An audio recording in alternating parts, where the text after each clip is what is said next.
Shalom Israel, Shalom, Shalom. Brother Naquan, watchman for Israel, coming back at you with these precepts and another Monday Night Fire, giving, of course, our honor and glory to Yahweh, Bahashima Mashiach, Malak Bashai. Double honors to the elect elders of the house of David that's been in this truth for decades and decades, patiently waiting and laboring for the second coming of our Lord Yahweh Shai. A hearty, mighty Shalom to all of the mighty men of the Most High God who are out there on the highways and byways, pushing this truth, magnifying the ministry, presenting their bodies as a living sacrifice, and enduring all things for the elect's sake. Shalom to those men. Shalom to all of the men that may not be out there in the highways and byways as of yet, but they're working on it. They're getting built up in the spirit. They're praying. They're fasting. They're studying. They're being diligent, and they're abounding in the work of the Lord. Shalom, shalom. Shalom to all of the Akwap out there, the sincere sisters that are out there zealous, diligent, and on fire, moving in the spirit of our righteous foremothers. Shalom to the ancient men. Shalom to the children. Shalom to the elect of Israel scattered abroad throughout the four corners of the earth. And a hard, mighty shalom to everybody tuning in live down Israel to me, serving 144K. Brother Azariah, Shalom, King Benjamin Youngwolf, Shalom, Quadan, Tapuak, HBK Int, Vernon Brody, Ak of Rectitude, Joshua Brewer, Shalom King, God's Son, Brit Yah Israelite, Naashan, Shalom Williams, Nigel Blends, Brother Yamir, Shalom, and everybody else tuning in and that will tune in, Lord willing. Right? The topic of this Monday Night Fire is end times, visions, dreams, and trances. As we approach closer to the end of this man's world, as we approach our deliverance by means of Yahweh Shai and the chariots, and the deliverance that the Most High is going to give his elect in a spectacular fashion, per eventual part of that number, as we approach these prophecies of wars and rumors of wars, as we approach the prophecies of Jacob's trouble, as we approach the prophecies of the missiles raining on Babylon the Great, as we approach the prophecies that are written in 2nd Ezra 15, 2nd Ezra 16, and many other chapters, another major prophecy is written in the book of Joel, the 2nd chapter. Let's go to Joel chapter 2, where the Most High prophesied that he would give his men and his servants and his old men and his women dreams and visions. And a lot of you brothers and even you sisters, man, you've had many dreams in this truth, man. If you haven't had a spiritual dream in this truth, then don't be discouraged. Don't be dismayed, man. Right? Every man had this proper gift of God, one after this manner, one after that manner, paraphrase. And it may not be time, right? The Most High may reveal one to you in time to come, And you have some brothers that get more dreams, that have dreams every night or every week. Then you have brothers that may not get them, right? And we're going to go into what dreams mean and how do you know if they're sent from the Most High? Do you regard these dreams and things of that nature? Because brothers and sisters, you're going to see things through these visions that you've never seen in the world, right? You don't remember your dreams in the world, and if you do, those dreams were more than likely folly. But when you come into this knowledge, the Most High taps into your conscience. He taps deep into your soul and your spirit, and he starts to work on your mind to reveal things to you. Right now, this is Joel chapter 2 and verse number 28. And this shall come to pass afterward that I will pour out my spirit upon all flesh, and your sons and your daughters shall prophesy. Your old men shall dream dreams, your young men shall see visions. And this was partly fulfilled when you read the book of Acts, the second chapter, right? When you read about what happened on the day of Pentecost, where the cloven tongues came down, and the men of Israel, they asked, well, what does this mean? And Peter stood up and he began to expound unto them that was a fulfillment of Joel, the 2nd chapter, right? And it was in part, right? And let's get that in Joel. But it didn't, it's like in Acts, a fulfillment of Joel, the 2nd chapter. But these prophecies have dual fulfillment. These prophecies happen in that generation, and then they're cyclical, and they come back on the earth in this generation, right? So I just want to get, I want to get straight to the point on that. This is the book of Acts, chapter 2, and verse number 14. Now, remember, this is during the Pentecost where all of the men that were there, they began to speak in tongues. So men from Arabia, they spoke Arabic, you understand? But if I lived in Jerusalem, I heard it as if it was Hebrew. Right? If I spoke Hebrew and I lived in Jerusalem, to somebody that lived in the land of Elam, they heard it in their language. Right? So every man began to hear the language in their own tongue. And here's what Peter said after that. After men began to scoff and question and figure out what happened, right? And what was the cause. So this Acts 2 and 14. But Peter, standing up with the 11, lifted up his voice and said unto them, Ye men of Judea, and all ye that dwell at Jerusalem, be this known unto you, and hearken to my words. For these are not drunken, as ye suppose, seeing it is but the third hour of the day. So this was around 9 a.m. what has happened. But this is that which was spoken by the prophet Joel. And this shall come to pass in the last days, said the Most High, that I will pour out my spirit upon all flesh, and your sons and your daughters shall prophesy, and your young men shall see visions, and your old men shall dream dreams. And on my servants and on my handmaidens I will pour out in those days of my spirit, and they shall prophesy. So he spoke of Joel, the second chapter. And this did happen. You did have men that began to prophesy in other tongues, and the spirit worked in those men. But the last days, even though they started during the time of the apostles and the time of Yahushua, we're still in those last days. So this prophecy is still running as we speak. And that's why you have the spirit of the Most High being poured upon you, man. And your night visions. And you have brothers and sisters that have visions of the chariots, man. You've had visions of the missiles raining on the earth, man. You've had visions and dreams of Jacob's trouble being delivered. Some brothers had dreams of their head being cut off in the guillotine, man. Some brothers, you have spiritual dreams that pertain to your own life. And maybe you saw a brother in a dream and it was a warning to that brother. You know, the Most High visited you in the night to check you, man. Or he gave a dream to another brother to check you, right? Or to show you how you're supposed to move. Some dreams are parabolic, right? You might have a dream of 7 water bottles and 6 of them are empty. Then a 7th one comes and the Lord pours it out, and then you wake up. You might want to consider, well, I had a dream of these 7 water bottles and 6 of them was empty. Then a 7th one came in. I don't know what that means. And you might have spiritual dreams, man. I know a lot of brothers that have a lot of parabolic dreams. And that's the Most High. This is fulfilling prophecy. It is part of the signs and the tokens of the end of the world, right? And your some sons and daughters, man. You got brothers who have children. You have women that have children. They're beginning to speak about the works of the Most High, right? They're beginning to have dreams and visions. It says, and your young men shall see visions, and your old men shall dream dreams through the Spirit, man. Right? Let's go back to Joel, the 2nd chapter, right? We're going to read on Joel chapter 2 and verse number 30.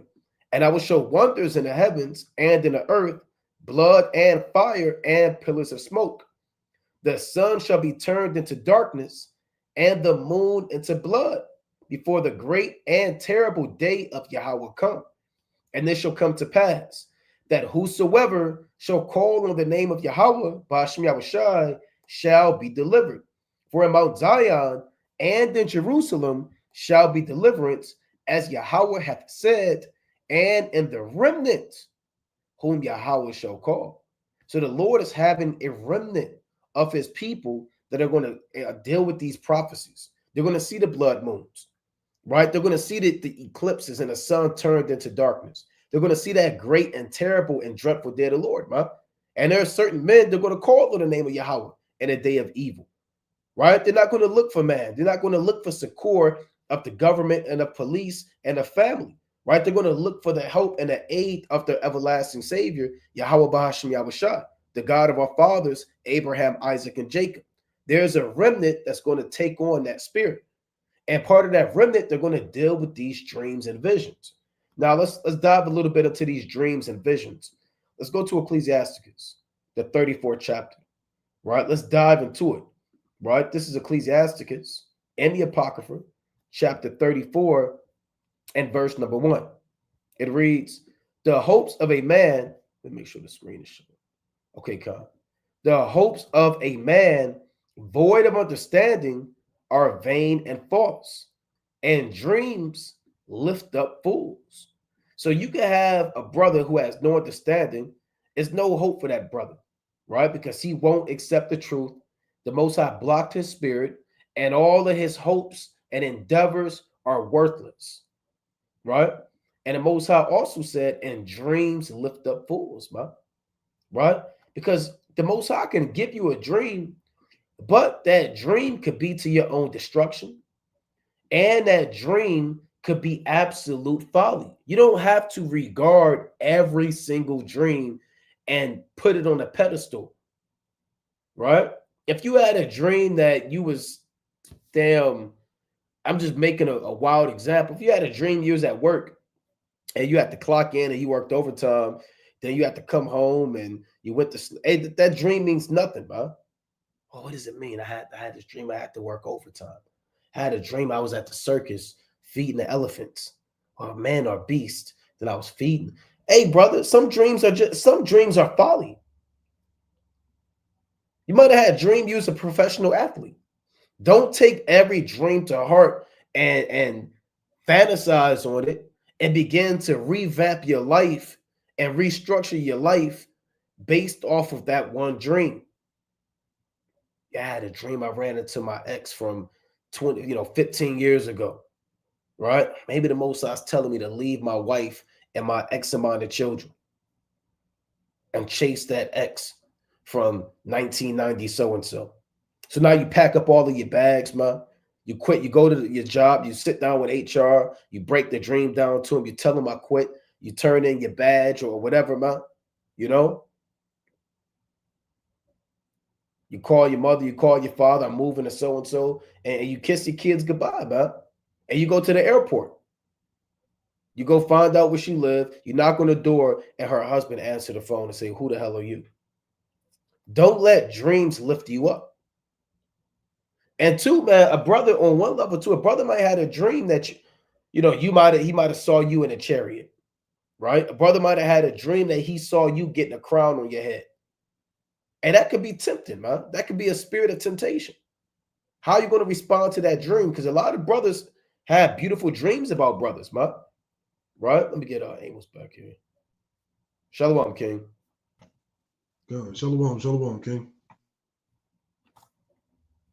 Shalom. Shalom, can you hear me? Yeah, I can hear you. Salaki, I can hear you. God, shalom. How you feeling? Smooth through the spirit, man. No need to complain. How about yourself? Kind of fighting a good fight, man. All praise to the Most High. All praise to the Most High.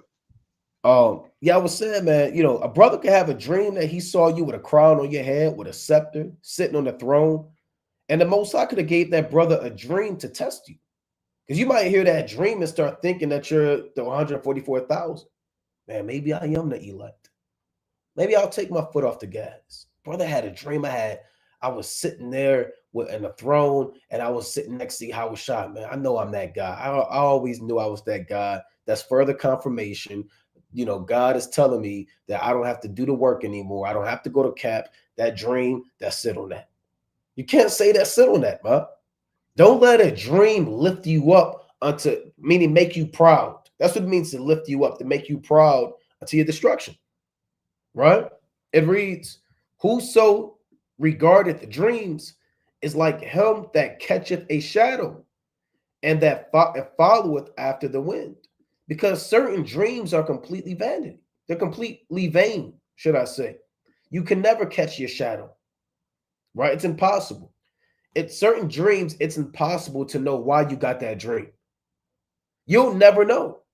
Some dreams, the Most High could work with you. Okay, well, this means that, and okay, and a brother could kind of give, his understanding, or whatever the case may be. But there are certain dreams that you might not ever figure out why. It's like trying to catch your shadow. It's impossible, and you can't follow after the wind because the wind goes all over the place. So now you're in this dream. You're trying to figure out why did you have this dream, and maybe it means this. And no, well, I think it means this. And hold on, well, this brother said that, and my therapist said this, and my wife said this, and my coworker. I don't know. The wind is all over the place, man. You can't catch the wind. So certain dreams, you'll never be able to really pinpoint why you got that dream from the Most High. And again, that dream could have been completely vanity. I'm gonna read two more. It reads, I'm gonna read a few more.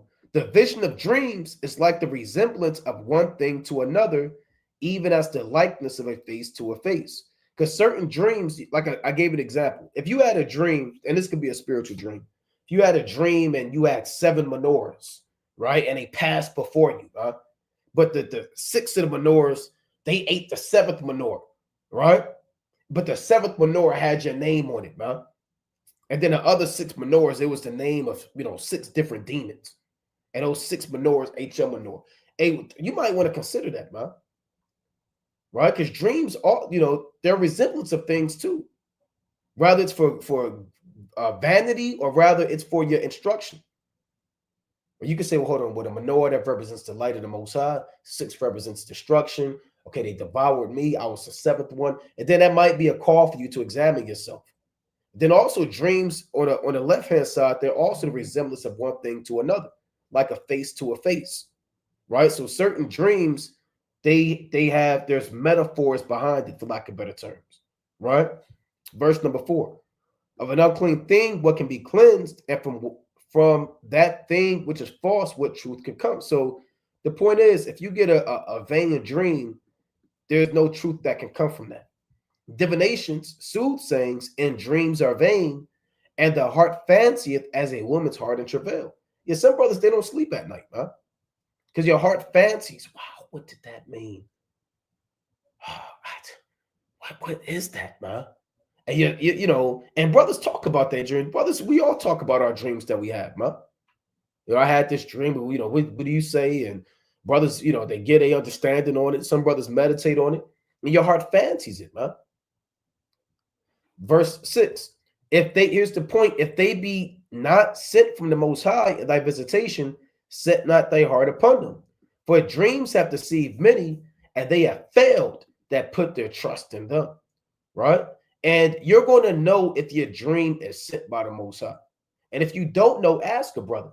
Some brothers can interpret dreams, and they'll say, look, I think that's folly. Or they'll kind of say, you know what? You had some dreams, man, you get a dream because you had some spicy food, man.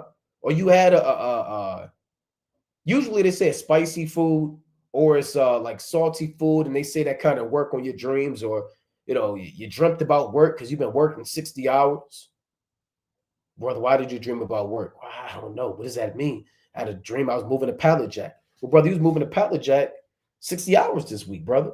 That's why you had a dream about moving a pallet jack.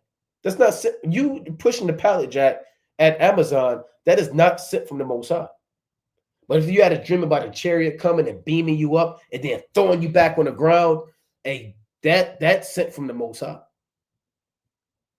Don't put your trust in vanity, man. And if you need help with your dreams, reach out, ask a brother, man. Really, people go to prophets about their dreams and seers about their dreams. Don't go to Auntie Keisha, man, about the dream that you had regarding the chariots and fire and water, man. Right? Go to the men of the Lord. What you got, it, King? I know I ain't going to my Aunt Keisha about no dreams. That's for sure. Yeah. Let's go to Ecclesiastes 5 and 3. And like the brother said, you at home and you sleep and you thinking about things that you do throughout the week. A lot of dreams come from a multitude of business, right? And you don't want to hold those things to high regard. Not every dream is a dream sent from the Most High, right? This is Ecclesiastes 5 and 3. For a dream coming through the multitude of business, and a fool's voice is known by a multitude of words. So you could be moving and doing things all week, right? All week you've been, helping somebody move. I've been helping the brother Naquan move for the past 7 days. I might go home and have a dream that I'm helping this brother move his basement into the U-Haul, right? So some things aren't to be regarded, but also some things are sent forth in brothers or sisters' dream to encourage you, right? Let's go to Proverbs 16 and 1 first. Right, the Most High may stir up another brother's spirit, because that's a prophecy in the last days. That's Joel 2 and 28, right? That the Most High is putting out his spirit upon the young men and the older men to prophesy and the young men to have dreams, or I might have said it vice versa, loosely paraphrasing. But those dreams could be there to help encourage you to continue in your walk, to help encourage you to be a soldier of the Lord, right? Because we get beat down and tattered with stuff all throughout the day that we have to deal with, right? You might have trouble of the flesh at home, right? You and your wife may get into it, right? Y'all was having a beautiful time and then something happened, or you may be at work and a coworker did something and it just blew up into something that shouldn't be, right? But then sometimes a brother may have a dream and he'll pull you to the side. Hey, I had a dream and I want to tell you about it, right? But this is Proverbs 16:1. It says the preparation of the heart in man and the answer of the tongue is from the Lord, right? And so, like the brother read in Sirach, right? Not if the dream doesn't come from the Lord, regard it not. But some dreams you can tell because of spiritual aspects. It may be numbers in it. Right. It may be prophecy, right? It may be anything to uplift you, right? Let's go to 2 Maccabees chapter 15, and we can start at verse number 8, right? So this is an example of a man having a dream, and he used it to encourage his brothers, use it to encourage men to continue fighting, right? There's nothing wrong with relaying a message that you have in a dream to a brother, right? But you don't want to overthrow that brother's confidence, right? I don't want to tell a brother a dream. Y'all had a dream, you got hit by a drive-by, then you tried to get up and you got ran over by a car, then a dog bit you on your neck, and then out of nowhere a meteor fell in. That's gonna destroy a brother's courage, right? You have to be mindful of the things you say, right? It's a subtle way you can do it. Like, hey, brother, I had a dream. You might want to, beware of the things you're doing, or hey, brother, you might want to fast, or you might want to ask a brother to fast with you. However it may be, right? But this is 2 Maccabees chapter 15 and verse number 8. Wherefore he exhorted his people not to fear the coming of the heathen against them, but to remember the help which in former times they have received from heaven, and now to expect the victory and aid which shall come unto them from the Almighty. Right? So this is Judas putting it into the remembrance of the men who are at war. Right? Remember, we saw the chariots, they were jousting in the air, right? And they looked like coats of gold. How the Most High overthrew all these enemies, right? How we got all these high holy days just from the destruction of our enemies, right? I think we got 3 high holy days because of the book, because of the first and second Maccabees, Right. right? These things are to be put in your remembrance, right? Also comforting them out of the law and the prophets, and withal putting them in the mind of the battles that were won afore. He made them more cheerful. And when he had stirred up the minds, he gave them their charge, showing them therewithal the falsehood of the heathen and the breaches of the oaths. Right? So after he charged them up, he showed how they can be destroyed, how they don't really have a God with them, how they don't have a God with them, how they only have coats of iron, which can be destroyed. Right? They only got words of encouragement that'll get them, but so far. Right? We have things we can see and things we can't see that are encouraging to us. Right? We got the prophets of old. Right? We got the battles that we won when we were outnumbered. Right? We seen how the Lord delivered our forefathers beforehand. These are the words that are encouraging to them. Here's the point right here in verse 11. Thus he armed every one of them, not so much with the defense of shield and spears. So he didn't just give them shields and spears. Of course he did that because they're men of war. They had their defense armor, they had their shield, their buckler, swords, whatever weapons of war that they had, as with comfortable and good words. And besides that, he told them a dream worthy to be believed, as if it had been so indeed, which did not little rejoice them. Right? So he told them the worthy dream, right? And they were excited, right? They were hyped, man. You ever been so hyped you couldn't withhold yourself? Right? You feel it in your chest, man. You start like your chest swelling up. You excited, right? So he didn't just comfort them with those words, but he did this thing, right? Look, I had this dream. Boom, boom, boom. It was beautiful, man. I seen Matthias right here hit a dude with an elbow, put a sword through his chin, right? And you're gonna get hyped, man. So these dreams are sent forth from the Most High that men can have as well to encourage you, right? But you got it, King. Con is right, man. It's right. And if you got a dream that a brother was slicing the heathen up, and he was, destroying the nations, and the Lord appeared to him and gave him a crown. And tell that brother, man, right? Tell that brother that dream. I don't want to tell that brother, man. Who that brother think he is, man. Don't have a spirit like Reuben, Simeon, Levi, Judah, and the rest of Israel when Joseph was getting those dreams, man. Envy. Some brothers can get envious and jealous, man. You don't want to have that spirit, man. If you have like the brother said, if you have a dream to comfort a brother, hey, let that brother know, man. The Most High gave that dream for that brother. And that happens, man. There are times when even brothers in other camps all had the same dream. I remember that was a few years ago, and that happens often, man. A brother, he'll have a dream in this congregation, then it's kind of the same dream this brother had, the same dream that brother had. So the Most High talks to us as a nation, through the Spirit, man. And I wanted to get that in Job chapter 33, right? This is Job chapter 33 and verse number 12, right? It reads, "Behold, in this thou art not just. I will answer thee that God is greater than man. Why dost thou strive against him? For he giveth not account of any of his matters." So the Most High, he doesn't owe anybody an explanation. A lot of people ask God, why did you do this? Why did you take this away from me? Why did you give me this? And the Most High don't owe you an explanation. He don't have to knock at your door and give you the rundown on why he's the Most High. It says he gives not an account of any of his matters, right? That's like your child saying, why? You tell him, because I said so, man. You don't have to give an explanation for everything, right? Verse number 14. Here's the point. For the Most High speaketh once, yea, twice, yet man perceiveth it not. So the Most High can be taught. Let's say you're thinking about getting this job, right?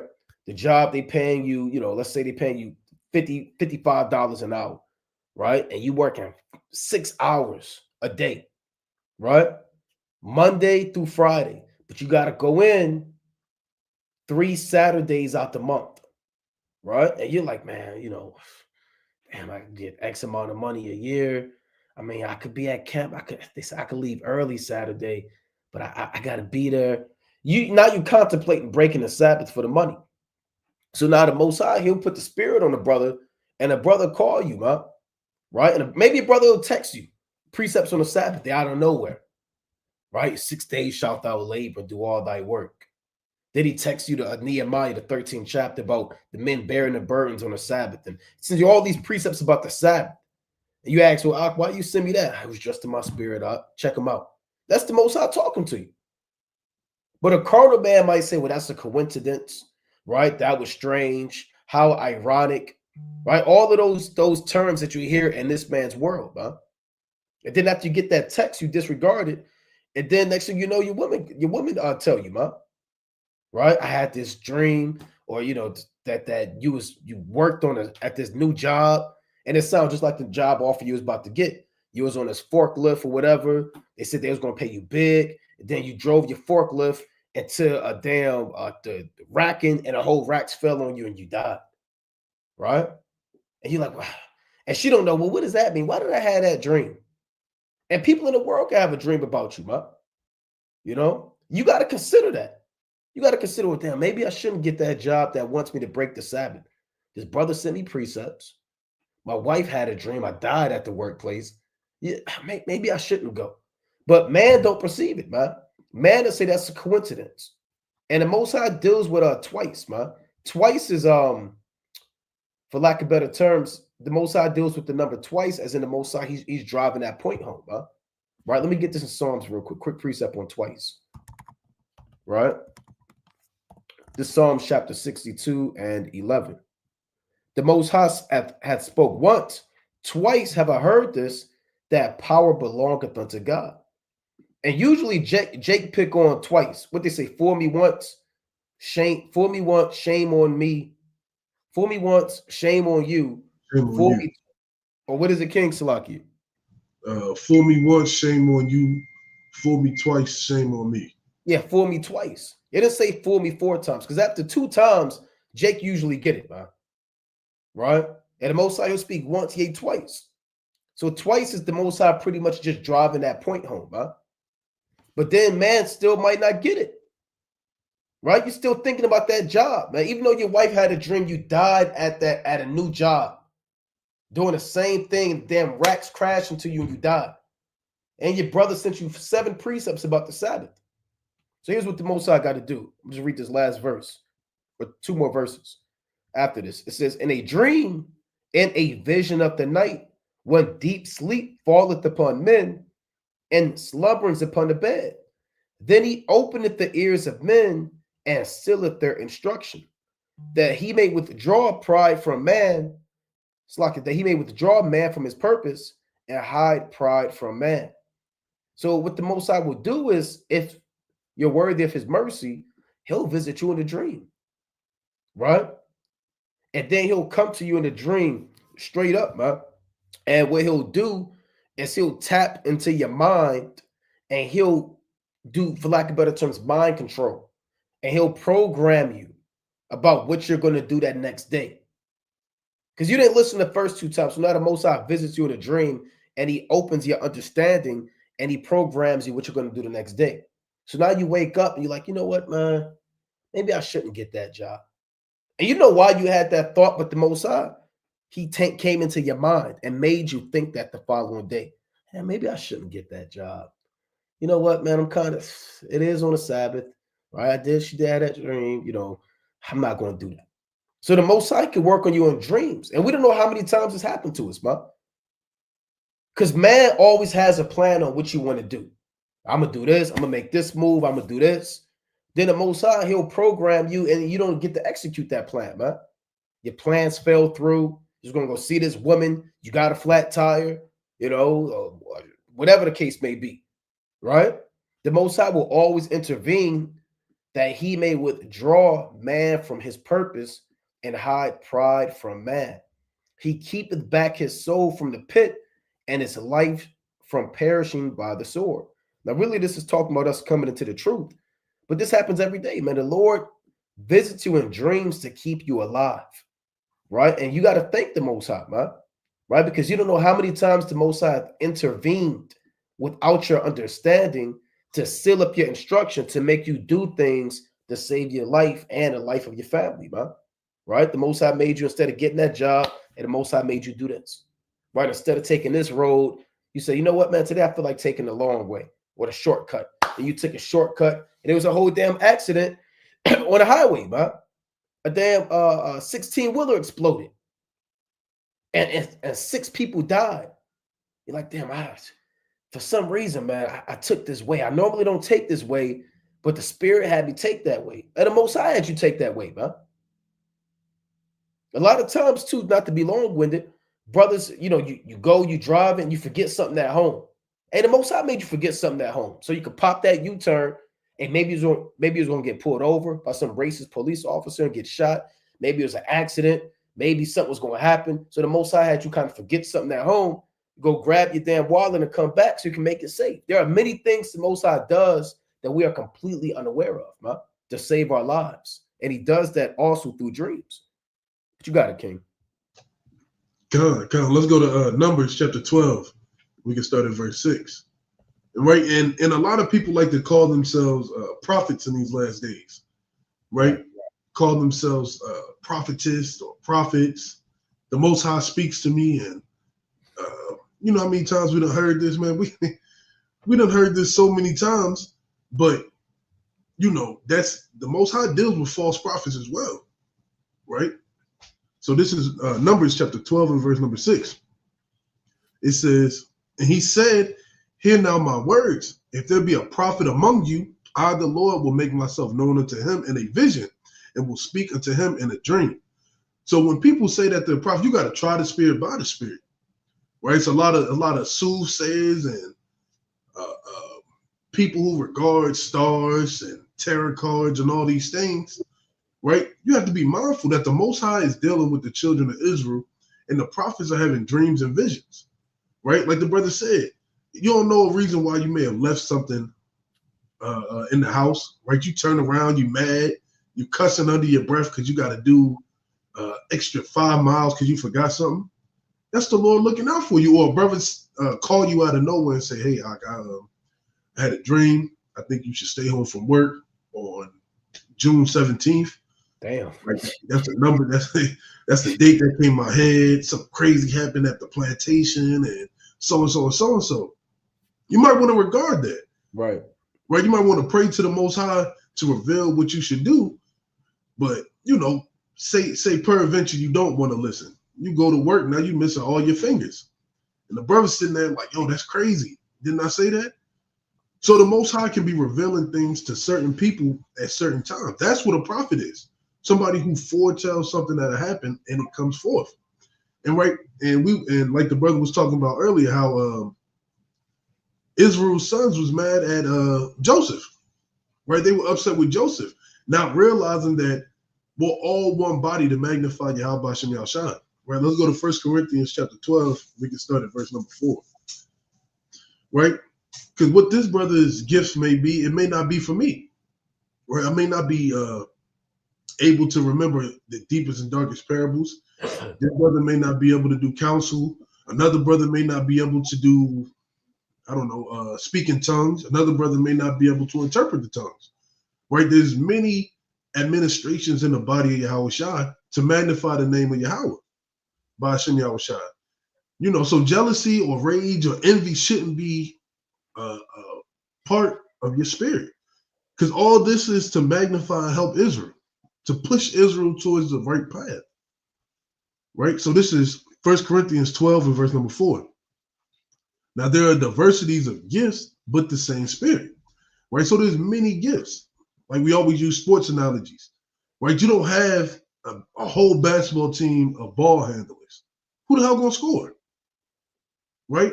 You don't have a team of just straight defense, or a team of people who can shoot, but they can't dribble. Who gonna bring the ball up? Right? There's diversities of gifts, just like in this truth. Right? You got brothers who are all steered to keep you on a straight and narrow path. Like, yo, if I go around that brother, I need to be sharp. I need to make sure I'm not lacking. Right? You got brothers who are compassionate, right? And you're more liable to explain and confess so you can get uplifted. Right? These are the diversities of gifts. And there are differences of administrations, but the same Lord. And there are diversities of operations, but it's the same God which worketh all in all. Right? So everybody has a purpose in this truth. Right? Everybody has a purpose in a work that they have to do. Right? It doesn't make sense to think that everybody has to prophesy. Right? You had kings, you had counselors, you had men who waited on the king. It's so many administrations that are done. Right? Maybe your gift isn't having dreams. Right? I know it's brothers who have dreams back to back to back. Sometimes I go months without having dreams. Right? The brother can speak for himself. He probably do the same thing. Yeah. Yep. Right? It doesn't make you any less of an Israelite. It doesn't make you any less mighty if you don't have dreams. Right? It's different offices that we all must uphold. Right? Verse number 7. But the manifestation of the Spirit is given to every man to profit wherewithal. Right? So the Spirit is going to make you profitable to the ministry. Right? The Spirit is going to make you magnify that work, whether you think it's little or whether you think it's great. It don't matter. It's what you're going to bring forth into Yahweh Shem Yahshua. For to one is given the Spirit the word of wisdom. Right? Somebody's elegant in their speech. Right? That's why Moses had his brother right there with him. Right? Aaron was a man of speech, as the scriptures would say. Right? To another, the word of knowledge by the same Spirit. Right? Sometimes you got that brother who just dropped wisdom. Right? Who was he listening to in at the school? That was Gil Scott Heron. Yeah. Right? Yeah. Gil Scott Heron, all his music is wisdom. Right? He telling you about how Esau is the devil, how he trying to bring you down. He talk about what you need to have done to be profitable to the society. Right? That's wisdom. Right? To another, faith by the same Spirit. So you might have a brother who's full of faith, just optimistic, never sees the pessimistic part or the bad outcome of any situation.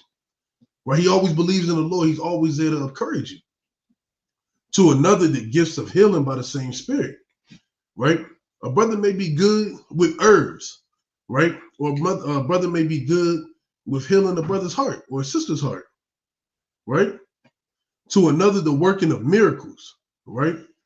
Now, we see miracles all the times with the camps, man. People throwing their idols away, sisters putting on dresses, brothers putting on fringes, growing their beards out, right? Those are works of miracle to convince the gainsayer, right? To shoot, even at Passover miracles happen. We ain't gonna get into it, but Passover miracles happen, right? To another prophecy, right? Some brothers have the spirit to prophesy, right? Brothers can go into deep prophecies that was written aforetime for our learning, right? Brother may see something that may happen and explain it in a dream. To another, discerning of spirits, right? Don't really go into that one. To another, diverse kinds of tongues. To another, the interpretation of tongues, right? It's a Jake on YouTube. I can't remember. His name is Mouse something. He got a crazy YouTube name. But the brother, he studied languages for 5 years, and he be going to different places and speaking in those languages, right? She want watching like that, and they be looking at him all confounded, like, how you know Cantonese? He say, well, I got a friend, right? And he understands it as well. Those are the kind of gifts and miracles that the Most High works. But here's the point right here. But all these worketh that one in the self-same spirit, dividing to every man severally as he will, right? So the Most High is putting all these beautiful works together, and he spreads them evenly. That's only of the Most High, man. And it's only in the truth. Because you don't have that in the world. Right? Jake don't come together for the benefit of anybody else but themselves. Only in this truth, you might have a brother from the northern tribes who kind of slide in when Northern Kingdom come up and they can't speak.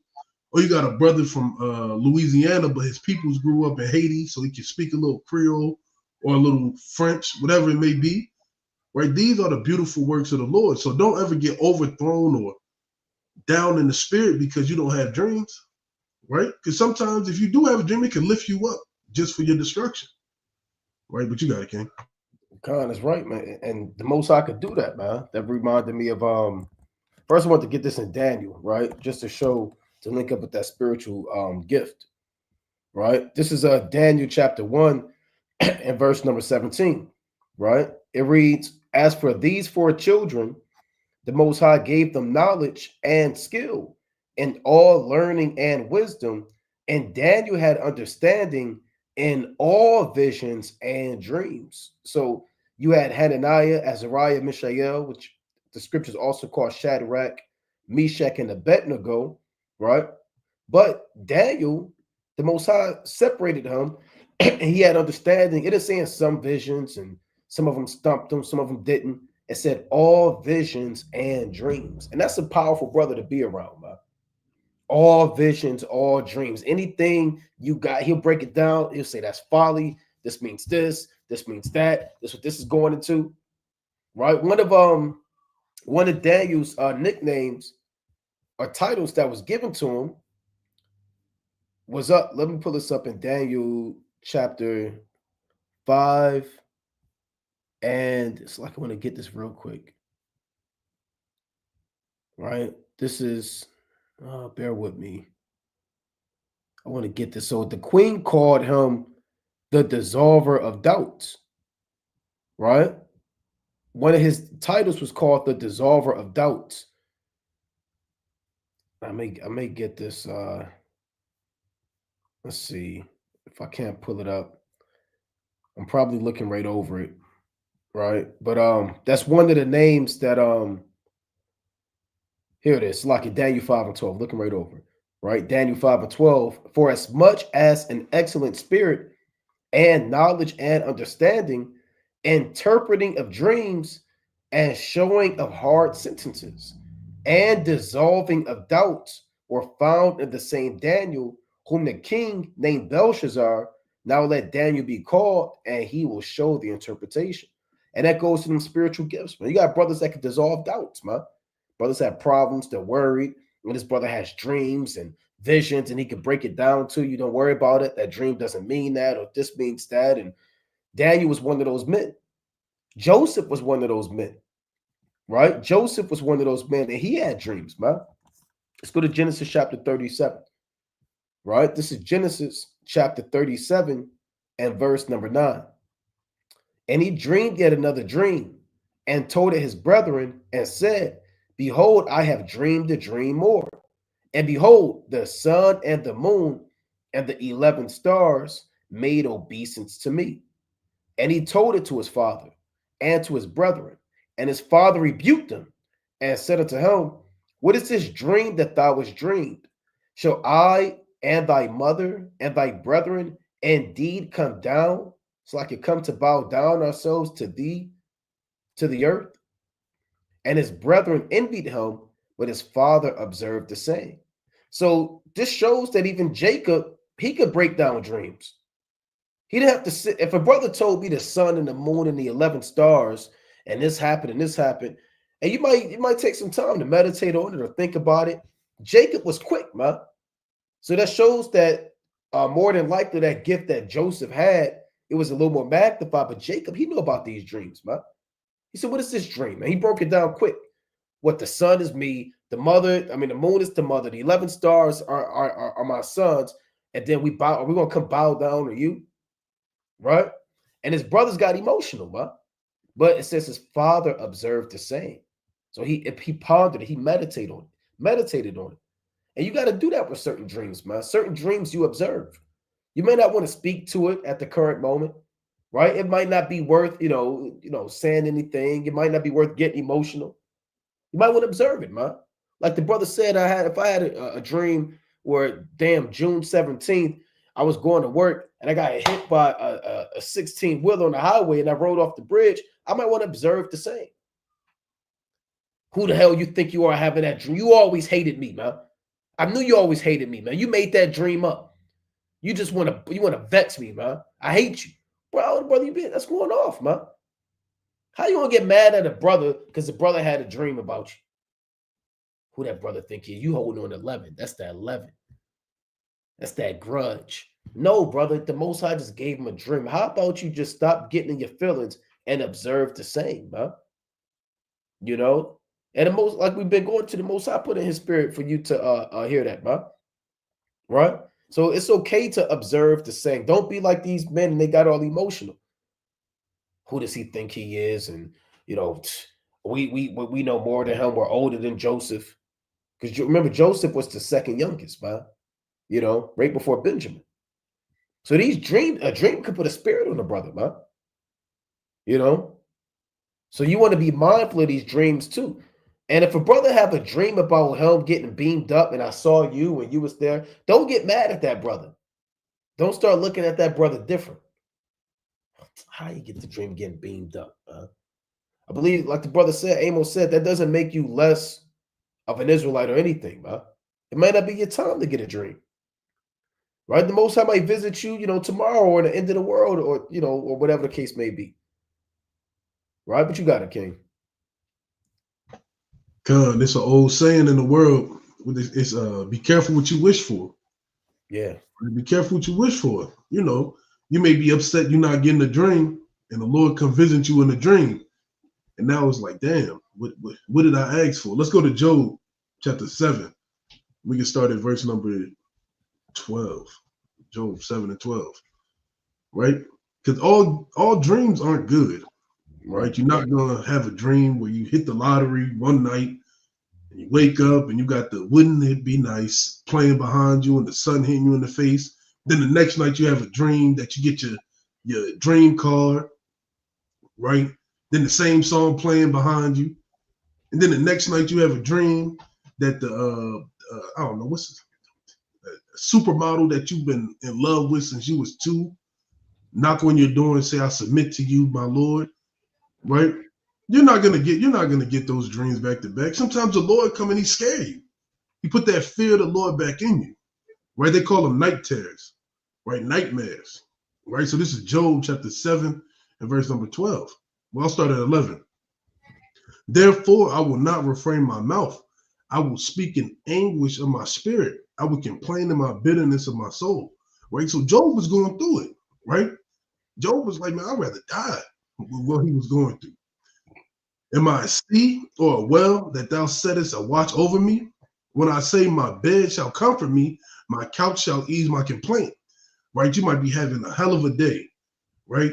You might got laid off at work, right? Somebody might have emptied your bank account. Somebody might have side swiped you and drove off. You sprained your ankle, right? You had probably the worst day that you've ever had. So you're like, I'm gonna lay down and I'm gonna go to sleep. Right? Verse number 14. Then thou scarest me with dreams and terrorist me through visions. Right? So then the Lord will make your day even worse. He'll scare you with dreams and terrify you with crazy visions, man. You might see demons in your vision. You might have a dream that one of your children fall off a cliff, right? Who knows the type of dream that the Lord will give to you? So that my soul chooses strangling and death rather than my life. So sometimes these dreams, man, they can make you just not even want to get up tomorrow. Right. Right? Because you asked for something that the Lord didn't see fit for you. And you kept asking and praying that the Lord give you a dream. Right? All these mighty brothers having dreams of nuclear destruction. I want to have an end time dream. Right? You fasting and praying 14 times a day. Right? I just want to dream. I just want to dream. The Lord gave you a dream. All right, let's go to Wisdom of Solomon, chapter 18, and start at verse number 17. Right? So this is going into, right, how the Egyptians were plagued, right? How the Lord had the 10 plagues on Egypt, right? And this is going into the darkness and the night terrors. But this is the same thing that can happen to Israel, right? You want something so bad, or you're setting your heart above measure than what it should be, the Lord will do this to you. Right? It says, and suddenly visions of horrible dreams troubled them sore, and terrors came upon them unlooked for. And one thrown here, another there half dead, showeth the cause of his death. For the dreams that troubled them did foreshow this, lest they should perish and not know why they were afflicted. Right? So they was having dreams so bad, they damn near died. Right? These visions were probably so horrible, they damn just gave up the ghost. Right? I don't know if they can we look that up? If you have a dream that caused you to give up the ghost, I'm sure you probably can. I'm sure. I don't know, man. They say it's not possible, but hey man, you can have a heart attack. Yeah, have a heart attack in your dream. Hey, you have a stroke. You know, some people. Hey, when you so like a quick point, when you had them dreams, man, where you feel like you about to fall off the edge of the bed or a cliff and whatever. And some people don't wake up from that stuff. They still falling as we speak, man. People be screaming in they sleep. They got to strap them up in a damn straight jacket, man. Put them in the back of a white van. Put them in a padded room, man. They're still falling as we speak. People sleepwalk, and they be dreaming and eating all the food in the house and touching things and freaking off, man. So I believe you can die in your sleep through a dream. I'm not sure. I believe it too. I definitely believe it too, man. And you got sleep paralysis, man. These demons can put their hands on you. Right. You wake up with scratches on your chest. Right. I've heard dreams where brothers said they call sleep paralysis, seen the door move. Yep. Right. Heard a whisper in their ear. Right. So I'm a full-fledged believer that can happen. Right. So it says, for the dreams that troubled them then foreshow this, at least they should perish and not know while they were afflicted. Right. So you could have a dream and damn near perish, and then you might perish in this life to come. Right. Right. Never know what can happen. So you got to be mindful of the things that you ask for, man. Right. Because the Lord can give you what's not fit and not in due season for you. Right. And it can lead to your destruction. Right. You got it, King. Yeah, I want to add to that. I want to go back to Job. I want to go to the 4th chapter, man. And if you're having those sleep paralysis, them sleep demons, for brothers that never heard of it or haven't experienced it, I praise to the Most High. If you haven't experienced it, because it's nothing nice, man. Right? Sleep paralysis is when you can't move any part of your body right before you're falling asleep or as you wake up. And it usually happens right when you're falling asleep, huh? Because that's when you're the most vulnerable. See, Esau got these different stages of sleep, right? They got your what they call it, your REM sleep and your deep REM sleep. And that's when the Most High start working with you in them dreams and the slumberings upon the bed, your deep conscience. And he kind of tap into your spirit. That's when your spirit is your spirit is the most open, for lack of better terms. But when you're falling asleep, your flesh is the weakest. So that's when those demons and them spirits seek the opportunity to seize on you and get you, man. You know, it reads, it happens when your body is in between stages of sleep and wakefulness. An episode is temporary and only lasts a few seconds to a couple of minutes. It's a type of parasomnia, right? And it could feel like it's you could be going through sleep paralysis in real time for 5 seconds, but in your dream, it's damn 5 hours, 5 minutes. Some people, they can't do nothing but call on the name of the Most High. And if you're going through sleep paralysis, that's all you need to do. Focus on calling on the name of Yahweh Bashmi Yahushai, man. Right? And keep calling on the name of Yahweh Bashmi Yahushai. Don't say 911, 911. Hey, look, you're gonna get choked out, man. 911, Esau. Right?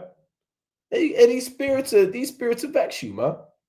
Right? These spirits vex you. Now you look at what does Esau say. Here's how to get out of sleep paralysis. You sleep on the side instead of the back. That's not going to help you, man. Try to stay calm and concentrate on your breathing, right? Focus on making one small muscle move. Concentrate on your breathing. Now you call on the name of the Most High, man. You don't just, they ain't going to do it. Salaki. And when that's happening, you panicking. You're not just sitting there like, woosah, man. You trying to move. You start breathing a little heavier, man. Esau just think they know everything, man. Right. Come on, just start breathing. This ain't a test, man. It ain't like you about to take a fun. Just let me calm down. You're not about to give a speech. You're being attacked, man. This is spiritual warfare. There are demons that go to and fro at night, man. That's what there's an hour called. See, people make music about it now. They throw this term out there loosely, but they throw that term demon time out there, right? I'm on demon time because I don't even know what, because you was in the studio or you dunked on somebody. He was on demon mode and demon time. Well, there is a time. A lot of these spirits, a lot of people be subject to these spirits around like 3 a.m. They call it witches hour. A lot of warlocks, a lot of demons, they deal with the left-hand side. Because on the right-hand side, 3 p.m. is the hour of prayer. It's the 9th hour. 3 p.m., that's the hour of prayer, the 9th hour. So on the left-hand side, that just balance some demons, some spirits, they like to tap into that number 3 as well on the left-hand side. So spirits be out there around this time. Right? Now, I just want to read a little of this. What is sleep paralysis? Intruder hallucinations. Who's intruding? These demons. You see these red eyes right here, man. Right? What is this? Vestibular motive hallucinations. Yeah, out of body. People I heard brothers have out of body sensations, OBEs, man. Right? You get up. Some people get up, they see themselves being attacked by a demon. They see their body in the bed and they see the demon attacking them in the bed. And they got to get the demon off of them. I've never had to go through that.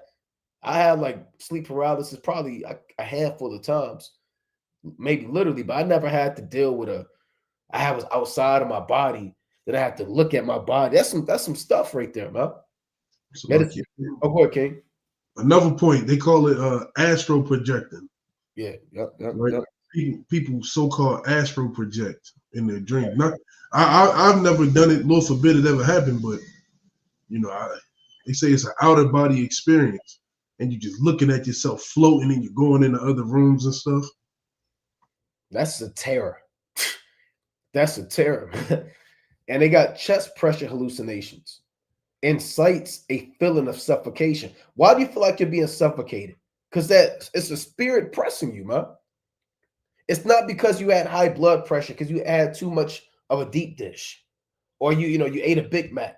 Now you could whatever you could have heart issues because of your diet, but when you're going through sleep paralysis, you got that spirit on your chest, you got to call on the name of the Most High, man, because there are also angels that are helping you fight at that same time.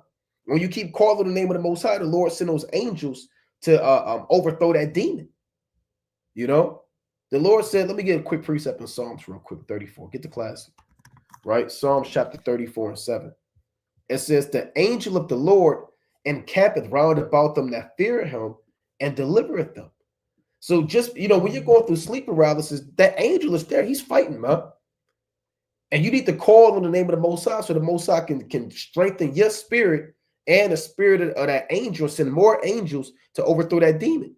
Because certain demons are stronger than certain angels.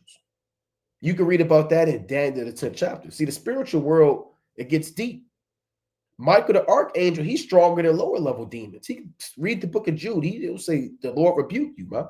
He tells Satan to get out of here. And there are certain demons like Asmodeus, and they'll overthrow other spirits, man.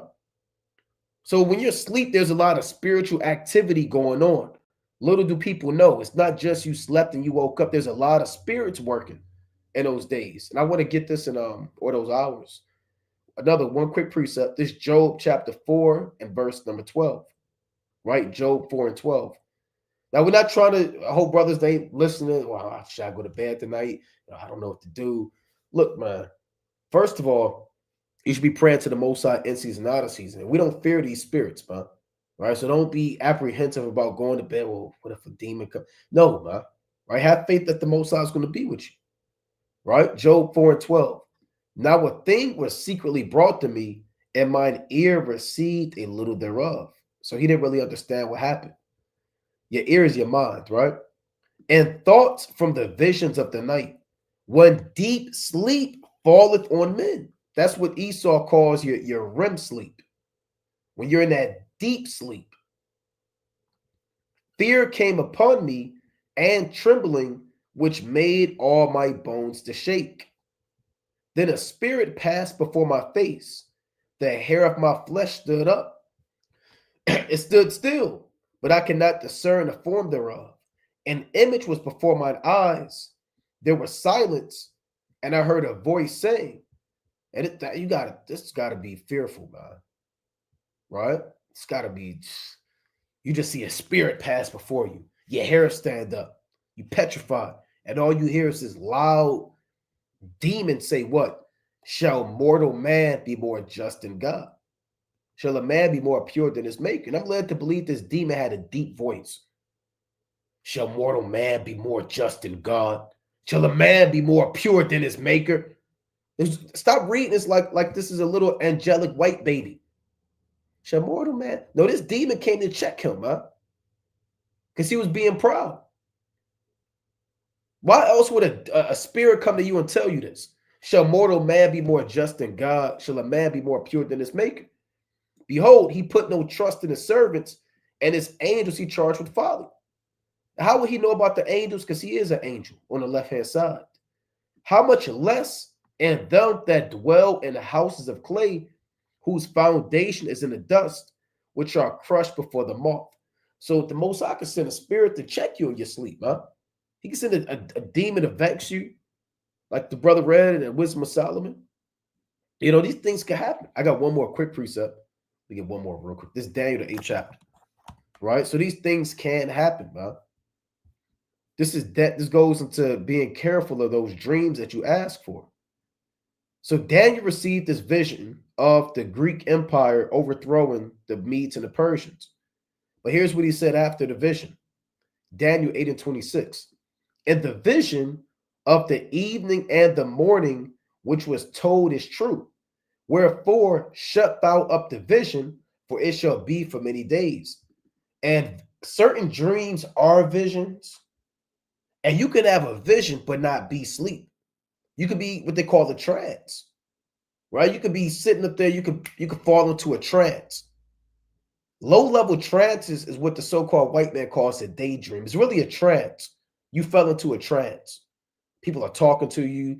They waving their hand in front of your face. You drooling. You was in a trance, but they call it daydreaming, right? Or you could fall into a trance, while you damn just walking. The Most High can have you just fall into a trance, and your eyes are open.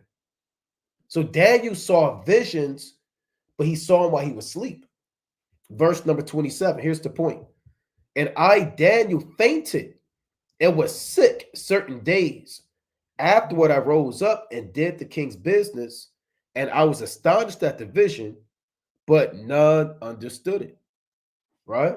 So you can have a dream and a vision. You wake up and your stomach hurt, man, or you got a pounding migraine, or your muscles ache, and because that spirits that's working with you overrides what your flesh can handle. Your flesh can't handle all that overload of spirits.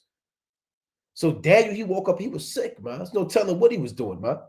He couldn't call out though, man. He had to do the king's business. So don't be surprised if you wake up, you had this deep vision, but it's followed by you being sick. Or you got infirmities, right? You got it, King. I was trying to Google, like the brother was saying, you can feel sick. If you read the book of First and Second Esdras, how many times did Esdras fall upon his face from fear? Right. Pass out after these dreams, right? And like the brother said, we're not telling you, that there's demons going to and fro, vexing you in your sleep just to make you have a terrible nightmare, right? These things, we have to warn you of these things, right? These are principalities and spirits that are going to and fro throughout the earth. But that's why you got to trust in Yahweh Shem Shai in all things. Let's get Wisdom of Solomon, chapter 17, and start at verse number 12, right? Because all that is just fear that you allow to torment you, right? And cause you to be scared. Let's start at verse 11, right? It says, for wickedness condemned by her own witness is very tumultuous, and being pressed with conscience always forecasts grievous things, right? So wickedness always brings forth, an evil thought, right? And what a forecast is, right? You see in the weather, it may be overcast, rain's coming, snow's coming, right? When you feel a wind coming, it's going to be warm, right? Verse number 12. For fear is nothing else but a betraying of the succors which reason offered. Right? Can we look up the word succors? Oh. Right. So fear is nothing but the betraying of the things that you know are for sure. Right? A succor is assistance and support in times of hardship and distress, to give assistance or to aid to. Right? So when you let fear come in, you're just forsaking the support and help that you get from Yahweh Shem Shai. Right? And the expectation from within being less counteth the ignorance more than the cause which bringeth the torment. So the expectation of the fear makes it 10 times worse than what really can happen. Right? A prime example is, we was all kids in school. We all acted up when the substitute teacher came. Right? So substitute teacher came, you showed you know what. And the next day the teacher called your mom. Right? Called your mom. You got a phone call home. Right? To the younger people on here, they used to have this thing. It was called the voicemail box. I can't remember exactly what it was called. Right? It was from Bell Atlantic. Right? It shows how many messages you had waiting for you. Right? So you get home, right? You see that message sitting there. And, us being foolish kids, we didn't know you can go back and listen to erase messages. So we at school panicking, like, I'm gonna get the biggest whooping I've ever gotten. I'm gonna lose the TV. I'm gonna have to wear a dress shirt to school. Whatever punishment that your parents would do for you. But it was the fear of what could happen was overthrowing you. Right, an answering machine. Damn, I ain't heard that forever. Yeah. Right, so we had answering machines back in the day. Right? Answering machines, man. Them things got me so many whoopings. But you sitting there, you heavy breathing, you scared of what can happen. And then when you get home and get in trouble, is not what you conjured it up to be, right? So you can't forsake the succors or the help that the Most High gives you, right? To the godly is all things good, right? Let's get that in Sirach, the 39th chapter. I believe we can start at verse 26, I believe. Okay.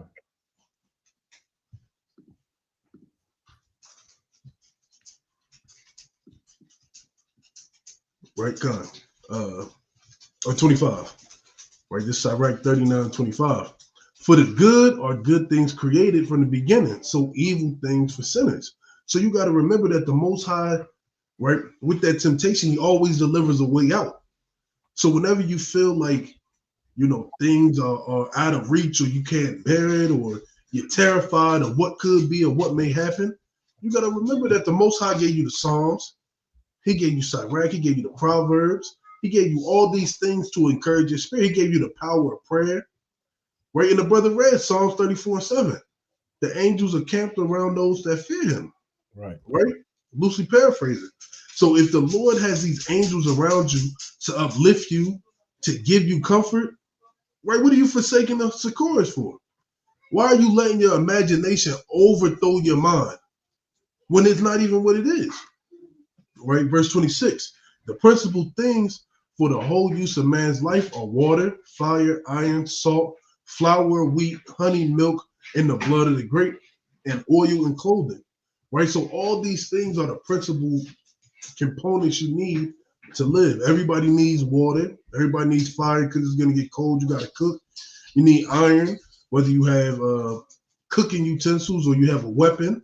Right? Salt for preservation of food or meats, right? And flavor. Flour so you can make bread.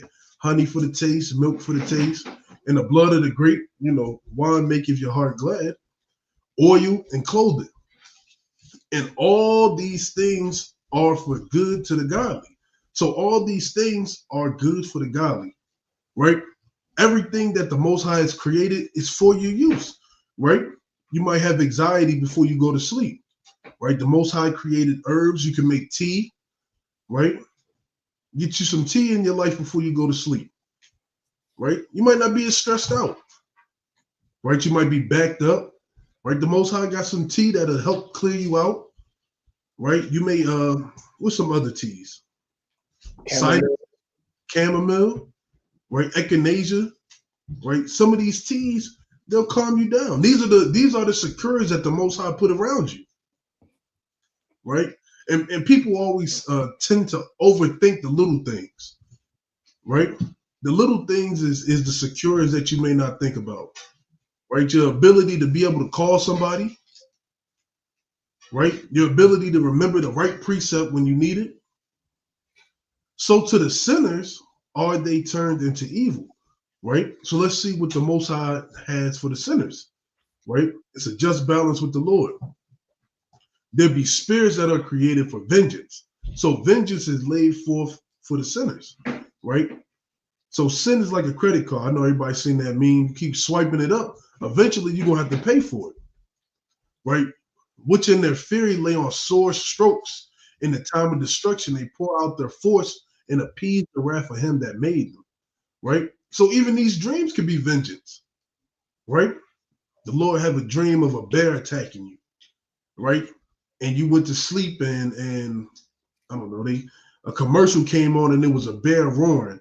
So now you think it's bears that live in your houses. You never know what the Lord can do to you, right? The Lord is the master of terrors, right? So these are the spirits that are created for vengeance. Fire and hail and famine and death. All these were created for vengeance. Teeth of wild beasts and scorpions, serpents, and the sword punisheth the wicked to destruction. They shall rejoice in his commandments, and they shall be ready upon earth when need is. So these spirits for vengeance, they're going to rejoice at the commandments of the Lord to go do what they were sent forth to do, right? That spirit that dropped that missile over there and so in Beirut, right? That angel was rejoicing, right? Because the Lord had in his spirit to do that, right? Wild beasts at the not to be long-winded, at the palace in the UK, right? The men who are on guard, they stand on horses, and it's a sign right there. It says, Horses may bite, kick, or trample. So Esau liked to walk by the horse and take a picture. You know what the horse do? Take a little chunk out their arm, right? That's vengeance. That's the teeth of wild beasts. When somebody get attacked by a possum, right? Them rednecks out there get attacked by a rabies-filled possum, right? Those angels or those spirits on the left-hand side, they rejoice to do the commandments of the Lord, right? And when the time has come, they shall not transgress his word, right? That's a cut to angels falling from heaven because they want to fight against the Lord, right? Verse number 32. Therefore, from the beginning, I was resolved and thought upon these things and have left them in writing. All the works of the Lord are good, and he will give every needful thing in due season, right? That goes back to the good for the godly. All the works of the Lord are good, right? Even those dreams, sometimes those dreams, those night terrors, they get you back in order, right? You might have been slipping. You might have been doing something you ought not to be doing, and the Lord sends you a night terror, or you see an apparition go before you. Man, that'll straighten you up real quick. Right. That'll make you call upon the Lord in a heartbeat, right? So that a man cannot say, this is worse than that, for in time they shall be well approved. And this is the point right here. Therefore, praise ye the Lord with your whole heart and mouth, and bless the name of the Lord. That's your comfort. That's your strength. You praise the Lord and love and call upon him with your whole heart and mouth, and bless the name of the Lord, right? He delivers you out of 10 troubles, loosely paraphrasing, right? Even when it feels like all hell is breaking loose, the Lord is right there to deliver you, right? But you got it, King. God. And to add to that, brothers got to understand that, just going to the second chapter, that those night terrors and fear of death, these things happen to everybody, man. Everybody goes through it. So don't isolate yourself. Well, I'm the most wicked person. The Most High gave me a dream and this happened to me or whatever. These things happen unto all flesh, man. Write this Sirach chapter 40:1. Great travail is created for every man, and an heavy yoke is upon the sons of Adam. From the day that they go out of their mother's womb till the day that they return to the mother of all things. So man is born to affliction. You're born into adversity. You're born in a body that is subject to temptation, sin, the thrills of pleasure, but at the same time, pain and woes and sorrows. We have to bear the yoke of being in this flesh, right? Everybody has to deal with it. If you come out of Adam, you're in the flesh. Here's what you have to deal with being in the flesh. Verse number 2. Their imagination of things to come and the day of death trouble their thoughts and cause fear of heart. Right. People imagine things that may never happen. Well, what happens if I drive and, I fall off the bridge or this happens to me and, I give this speech and everybody laughs at me. When am I going to die? I'm getting old. I'm not the same. And, how many years do I have left? And what is this lump in my neck? Should I get this checked out? People stress and they have anxiety, man. Everybody has to deal with that being in the flesh. Everybody. And the Lord tells you, verse number 3, from him that sitteth on a throne of glory unto him that is humble in earth and ashes. So from the king down to the peasant. From him that weareth purple and the crown unto him that is clothed with a linen frock. Wrath and envy, trouble and unquietness, fear of death and anger and strife. And in the time of rest upon his bed, his night sleep, do change his knowledge. And these are spirits that you deal with in the flesh, man. Wrath, envy, trouble, unquietness. And the Lord said, even in the time of your night sleep, it changed your knowledge, right? You change your knowledge. Verse 6, a little or nothing is his rest. And afterward, he is in his sleep, as in a day of keeping watch, troubled in the vision of his heart, as if he were escaped out of a battle. When all is safe, he awaketh and marveleth that the fear was nothing. Such things happen unto all flesh, both man and beast, and that is sevenfold more upon sinners. Right? So, man, you have these visions and you have these dreams, and you wake up. Some people wake up and they're breathing. They look to their left, They look to their right, and they sweating. Some people sweat in their sleep, man. Some people talk in their sleep. Some people laugh. Dogs, people, babies. Dogs, they run in their sleep, man. Babies smile when they sleep at times. A baby asleep, you just be smiling. People twitch and people legs be moving like they running. Right? People say, "Get away from me! Get away from me!" And you sleep, man. Right? Tell some, get away from me. That's a horrible, it's a horrible dream. Right? Get away from me, man. But then you wake up and it was nothing, man. It was just a dream. The Lord said these things happen unto everybody. But if you're going to hell off, you're willfully sinning, the Lord said you're going to get that sevenfold. You're going to get it sevenfold. Your night terrors, these dreams, they're going to overthrow you, man. So don't be surprised. Don't say that you're the most wicked man on the earth because you dealt with sleep paralysis. You're the most ungodly man because you had a dream about God knows what that befell you. These things happen to everybody, man. Dogs have dreams. Every creature deals with dreams. They all have a conscience. They all have a spirit. And if you have a spirit, you're susceptible to the dreams that the Most High can give you, man. But if your dreams begin to vex you every night and you lose, some people have insomnia.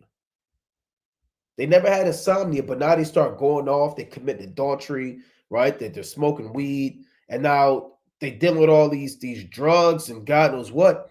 And now insomnia is a side effect to a lot of these things, right? I can't sleep. Well, now you can't sleep because you're entertaining vanity and liquor and drugs and stuff that keep you up, and that comes with a demon.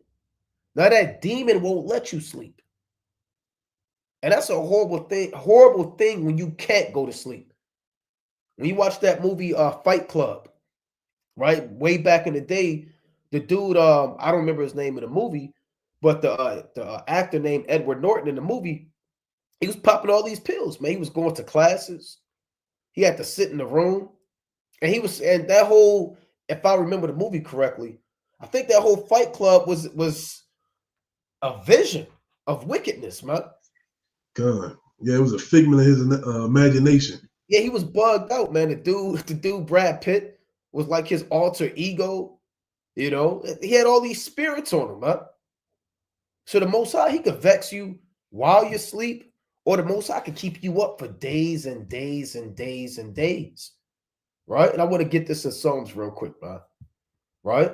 Psalms 127. I believe that's what I want. Psalms chapter 127 and verse 2. It is vain for you to rise up early, to sit up late, to eat the bread of sorrows, for he giveth his beloved sleep. Huh? So if you're the beloved, if you're the elect, if you're the men of the Most High, the Lord is going to take care of you. Huh? You don't have to rise up early all the time at 3 a.m. and you're waking up like, oh, what the hell? And that can happen, man. Sometimes I've had times when I was waking up at 4 a.m., 3 a.m. for like 5 days straight, man. Them spirits be working against you. That happens to a lot of people, man. Right? But if you're going to hell off, you're going to keep waking up, and you'll never get no rest, and them spirits are going to take hold on you. If you got insomnia, look, man, that's a spirit. It's a spirit. Right? You're eating the bread of sorrows. You stay up. I can't go to sleep. I'm going to just stay up and watch. You turn on the TV and you're up all hours and you got to go to work in 3 hours. The Lord said he giveth his beloved sleep. He giveth his beloved sleep. So that's a spirit. There's a spirit behind sleep, man. The Most High created your body to rest, man. You know, the Lord says sound sleep. He speaks of that as well in the Apocrypha. That cometh from moderate eating and things of that nature, man. But pains in the night and things come from unsatiable men. Right? So don't be sorrowful because you dealt with an apparition or you dealt with this in your sleep. That happens to all flesh.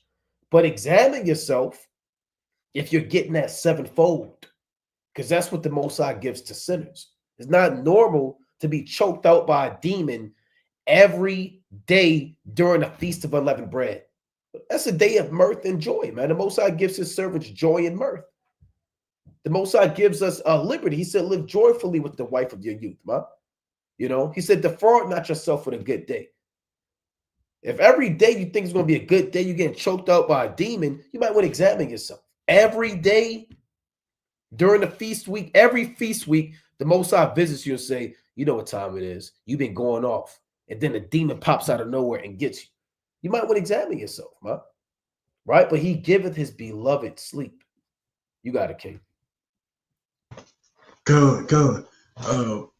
I had a quick precept when you was talking about people turn to drugs and alcohol to cope for like coping mechanisms, right? Those aren't medicines to heal your infirmities, right? Those aren't medicines to help you feel better, right? Yeah, wine makes you have a good time. You sip wine with brothers and you enjoy yourself, but it's not something that's meant to heal you, right? Let's go to Sirach, right? Well, actually, let's go to Wisdom of Solomon, right? 16 and verse number 12, right?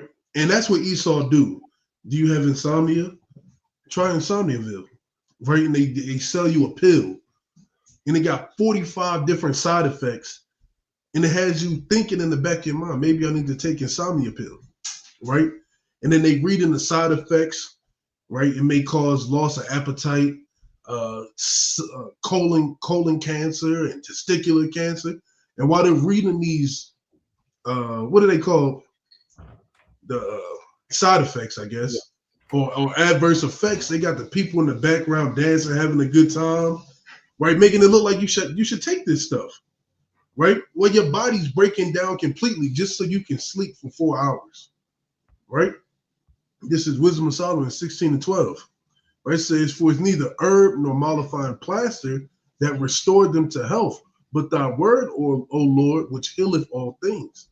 So it's the words of the Lord that healeth all things.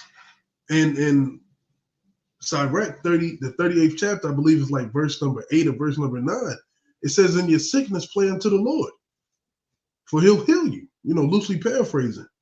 So if you can't sleep, you're supposed to pray into the Most High that he puts the spirit of slumber upon you so that you can rest, right? Not get liquored up, drink a whole fifth of New Amsterdam, right?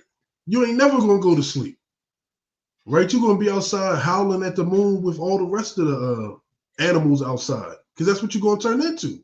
You drink a whole fifth of New Amsterdam, right? It's wicked, right? But it's the Lord that healeth you.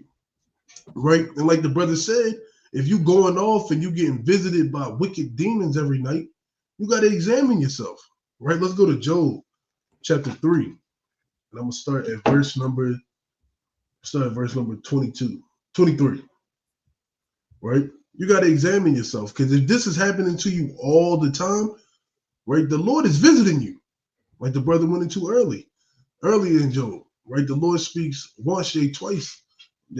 Man perceiveth it not, right? You don't need myself or Naquan to come to you like, hey, the Lord is talking to you. You got to have discernment. You got to see it. You got to be able to reason within yourself and know that, damn, I may be going off. Damn, maybe I need to examine how I can do better, right? And we all have to do it. Nobody's perfect. Nobody's Yahweh shall walk in this earth. We're in this corruptible flesh, and we're given to vanity sometimes. That's what Ecclesiastes 1 and 3 says. It's vanity of vanities. Everything is vanity, right? But this is Job chapter 3 and verse 23. Why is light given to man whose way is hid and whom God have hedged in? For my sight cometh before I eat, and my roarings are poured out like waters. For the thing which I greatly feared is come upon me, and that which I was afraid of is coming to me. I was not in safety, neither had I rest, neither was I quiet, yet trouble came. So if all these troubles are coming, right, and you having anguish, you having damn headaches all the time, right before you go to sleep, you have a panic attack, you breathing heavy, you got to examine how you living, man. You got to go back into the milk and truly read and allow that milk to change your walk in these last days. Because that window and door of mercy is closing, right? The Lord isn't always going to be merciful to you, right? It's like a good father, a good mother. Not everything requires your child to get a whooping. Not everything requires your child to be punishment, right? Or to be on punishment. You let things build up. Sometimes a quick correction, sometimes a talking to, but when it hits that point, ain't no turning back from it. And that's how the Lord is. He'll speak to you once, he'll speak to you twice. And then the thing which you greatly fear can come upon you, right? Then what you gonna do, right? Whether it be in a dream, whether it be in person. It was a movie back in the day. It was called Final Destination, right? The Final Destination. Everybody was having visions of the plane crashing, the truck accident, right? And I think they got a new one coming out, right? Bloodlines, of course, right? But they always had visions. And what do? They start panicking, and they say, "Yeah, you beat death, right? You cheated death." They go to one where he was on a plane, Right. right? I can't remember the flight number, but yeah, that he was on the plane causing a scene, Right. right? They said he cheated death. The Right. thing that you least expected was going to happen, your greatest fear, right? Your fear may be getting trampled by an ox, right? Whoever's fear that is, right? You may be driving past a farm, your car can break down, right? Because you wasn't living right. The Lord was speaking to you, he was sending you visions at night while you was upon your bed. You get out, flight 180, right? Right? You might get out the car, you go to change the tire because you got a flat tire. Ox come and gore you and stampede you. The thing that you least expected was going to happen in your greatest fear, it happened to you. Right? There's no safety or rest when you're moving in a wicked spirit. Right? Just wanted to add that out there. The brother brought something up, and I had that precept for that. Just holding it. But you got it, King. And on the other side too, man, if you in the grace of the Most High, the Lord could do to you like He did with Joseph and Mary in Egypt, man. So on one side, the Most High could really get up with you, but also, we're approaching the days where Jacob's trouble draws nigh. These devils, they know who we are. They know your address. They know where you work at. They know your family. They know, what's your YouTube channel name, or what's your name is, or social media, your account, or no. They know all that stuff, man. Right? And they're targeting the men of the Lord. But the Lord may very well visit brothers by dreams in the days to come and give you the directions on where to go. Man. The Lord did that in the days of Joseph, where Herod was persecuting and murdering all of the children that were from 2 years old and under in Bethlehem. Right? This is Matthew 2:12. It reads, and being warned of God, that is the wise men, and being warned of the Most High in a dream that they should not return to Herod, they departed into their own country. So the Lord warned the wise men in a dream, don't go back to Herod. He's wicked. He's deceitful. So they went back to where they was from after they visited Yahushua and brought him gold and frankincense and myrrh. Now, verse 13 is the point. And when they were departed, behold, the angel of the Lord appeared to Joseph in a dream, saying, arise and take the young child and his mother, and flee into Egypt, and be thou there until I bring thee word, for Herod will seek the young child to destroy him. When he arose, he took the young child and his mother by night and departed into Egypt. So the Lord could do that, man. The Lord could say, you know what? These devils, they're coming, right? They have tanks coming to you, man. Because we're going to be pilgrims on the earth, man. Brothers may get dreams and visions to make moves to be a pilgrim on the earth before things really go down, man. So you're not caught out there naked and blindsided, man. The Lord did it with Joseph, right? The Most High gave dreams or instructions by angels to Elijah, right? The Lord told Elijah, get up and go to this widow woman. She's going to take care of you, man, and sustain you, right? So these days also could be approaching the elect and the men of the Most High, man.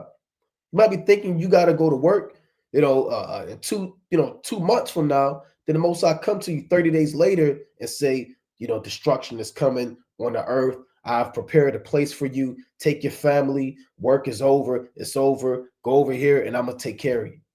And that's why it's important, man, because Joseph was a just man. When you read the book of Matthew, he wasn't just a nobody, right? Everybody want to magnify Mary. right? And Mary was a faithful, virtuous woman, but Joseph was a just man too, man. And this was part of his reward that the Most High gave him, and ultimately to fulfill prophecy, was to protect his life, Mary and his household's life, Yahushua, and they went into Egypt. But the Lord visited him, by a dream. So the Most High could do that too, man. He'll come to brothers by dreams and start, Most High willing, putting brothers where they need to go and things of that nature, right? Let me get this in. I also want to get this in Deuteronomy chapter 13, right? This is Deuteronomy chapter 13 and 1. Just still touching on dreams. If there arise among you a prophet or a dreamer of dreams, and giveth thee a sign or a wonder, right? So a brother have a dream that, man, brothers was counting millions of dollars, man. And we was in front of, we was at church, right? We was in this church, First Baptist Church, and you have 5 million, you have 5 million, you have 5 million, man. I think we should go to church, right? I had this dream, man. We was all getting high, and we was in the basement of the church, and we was getting money, man. Right? Hey, you gotta mark that guy. Right? Let's see what this is about. Verse number 2. And the sign or the wonder come to pass, whereof he spake unto thee, saying, let us go after other gods, which thou hast not known, and let us serve them. So the Most High will give a brother a dream to make you go off, to test you, man. Man, I had this dream, man. Man, you was making, 6 figures, man. Right? You was making 6 figures, man. You was rolling in money, man. I never seen nothing. And the dream would sound so enticing, so marvelous, man. You was getting money, man. I saw your woman. Your woman was in order, and you had an extra son. I know you have, 7 sons. You had an 8th son too, man. And you handed them in a dream. You handed them $10 million, man, in the dream, right? You was working. You was working on the Shabbat, right? It was this job. I'll send you the link. You was working there. Hey, but this dream was beautiful, man. A brother might start getting fancy in that stuff. Damn, man, I do need some money, man. And that dream will come when you at your lowest point. Maybe you just got fired. Maybe your bills are through the roof. Now, a brother had a dream through the spiritual demon Satan, man, to try to get you to fall and serve other gods. A woman to have a dream. Some wicked woman had a dream. You know what? She was laying up with me, and a woman to say something foul, man, and ungodly. It says she had a dream about you. Hey, look, brother, that doesn't mean you go over there and get with that woman. I had a dream you left your woman, and I was really your main rib. I was your rib in that dream. And then I saw your rib, and then your rib was in the background. She was eating unclean foods, but you was with me, and we was getting beamed up in a chariot. And now you wake up and your rib sleep, you looking at your rib and you fold your arms, man. Right? And start kind of thinking. Ain't nothing to think about. These spirits might work against you, man. The Lord said, what in verse 3? Here's the point. Thou shalt not hearken unto the words of that prophet or that dreamer of dreams. For Yahweh your God proveth you to know whether ye love Yahweh your God with all your heart and with all your soul. Ye shall walk after the Lord your God and fear him, to keep his commandments and obey his voice, and ye shall serve him and cleave unto him. And that prophet or that dreamer of dreams shall be put to death, because he hath spoken to turn you away from Yahweh your God, which brought you out of the land of Egypt and redeemed you out of the house of bondage, to thrust thee out of the way which the Lord thy God commanded thee to walk in. So shalt thou put the evil away from the midst of thee. So be mindful of those spirits, man. The Lord will use Satan and demons to work on people through dreams to get you to fall too. So you got to be circumspect, man. Right? And be vigilant, man. Because just because, again, like I said, just because a woman had a dream about your woman was sitting somewhere eating pork, but then you was with her holding hands in a chariot, and she left her husband to be with you, and that doesn't mean anything, man. You had this beautiful garment on and all these fringes around in your beard. That's all Satan enticing you to commit adultery. So be mindful of these spirits too. They may ramp up in the days to come, huh? You got it, King. Quick precept on that. Let's go to Galatians chapter 1, and we can start at verse number 7.